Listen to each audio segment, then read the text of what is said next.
Hi friends, இதான் வந்து சுண்ணாம்பு. இன்னும் சுண்ணாம்பு ரெடி ஆகலை. இது வந்து சங்கு. இப்போ நாங்கள் வாங்கிட்டு வந்திருக்கோம். இதை வந்து சுண்ணாம்பாக்க போகிறோம்.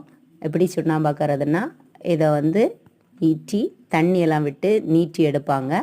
எடுத்து இதோட யூஸ் என்னென்னா, நம்ம மாடெல்லாம் வச்சுருக்கோங்க, மாட்டு பண்ணையெல்லாம் வச்சுருக்கோங்க, ரொம்ப யூஸ் பண்ணுவாங்க.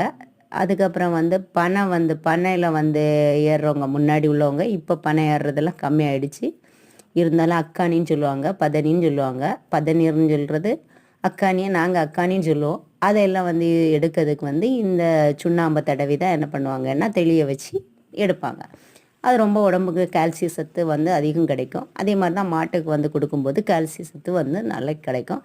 ஸோ இதை ரொம்ப விரிவாக வந்து நான் வீடியோ போடுறேன். கண்டிப்பாக உங்களுக்கு பிடிச்சிருந்தா லைக் பண்ணுங்கள், ஷேர் பண்ணுங்கள், சப்ஸ்கிரைப் பண்ணுங்கள்.